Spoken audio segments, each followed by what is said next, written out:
On this 9/11, like every 9/11, I'm thinking about my friend Davis, who I grew up with in Delaware. On this day 20 years ago, he and his family had just passed the first year without their youngest of three sons, Teddy, who died in a boating accident at age 15. And his eldest son, Davis Jr., was just 6 days into the new job on the 104th floor of the South Tower at the World Trade Center. Davis went straight to ground zero to search for his son. He searched deep into the last inning of hope, as he put it. A few days later, I spoke with Davis and talked to his fathers who know. I was on my way to speak to the students at the University of Delaware about what to make of the new world we were in. He told me to tell people, quote, "Don't be afraid." He said, "Tell them, don't be afraid." The absolute courage it took after two unimaginable losses is extraordinary. Yet the most ordinary of American things, to know life can be unfair and uncertain, a cruel twist of accident or deliberate act of evil. But even in darkness, to still be the light.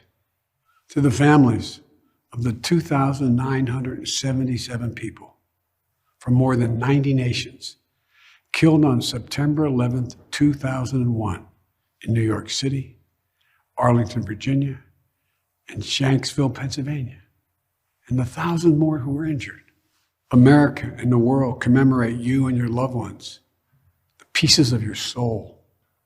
We honor all those who risked and gave their lives in the minutes, hours, months, and years afterwards.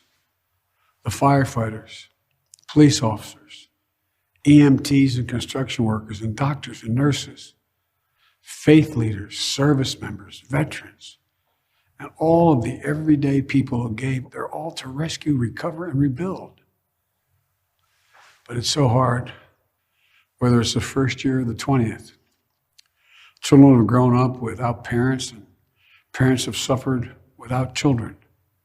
Husbands and wives have had to find ways forward without their partners in their life with them. Brothers and sisters, uncles and aunts, loved ones and friends have had to celebrate birthdays and milestones with a hole in their heart. No matter how much time has passed, these commemorations bring everything painfully back, as if you just got the news a few seconds ago. And so on this day, Jill and I hold you close in our hearts and send you our love.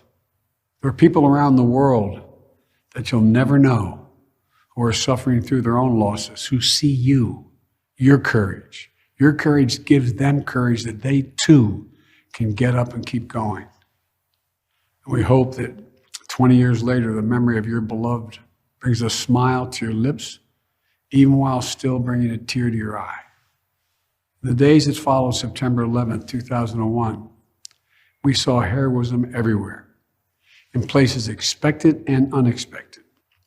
We also saw something all too rare, a true sense of national unity. Unity and resilience, the capacity to recover and repair in the face of trauma.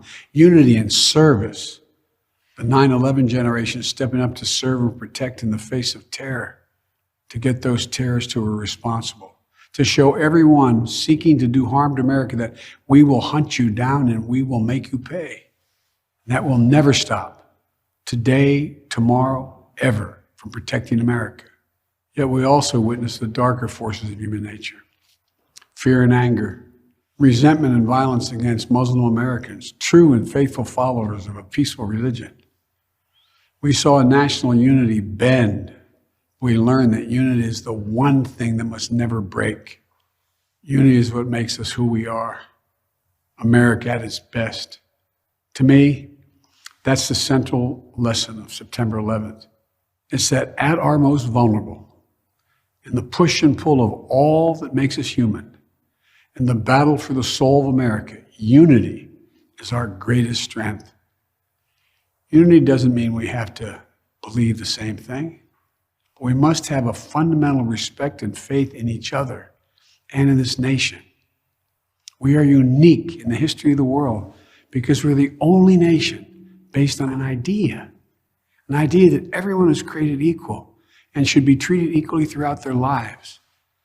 That is the task before us, to once again lead not just by the example of our power, but by the power of our example.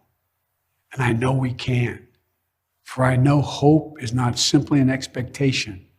Hope is a conviction. Hope allows us to act with courage, to act and honor those we lost 20 years ago, and those who have given their whole souls to the cause of this nation every day since. To act and build a future, not a reactionary one or one based on fear, but a future of promise, strength, and grace, worthy of their dreams and sacrifice. And to act and keep the faith that while life is fragile, it is truly something wonderful. We find strength in its broken places, as Hemingway wrote. We find light in the darkness. We find purpose to repair, renew, and rebuild. And as my friend told me that September 20 years ago, we must not be afraid. May God bless you all. May God bless the lives lost on September 11th, 2001, and their loved ones that were left behind. And may God protect our troops.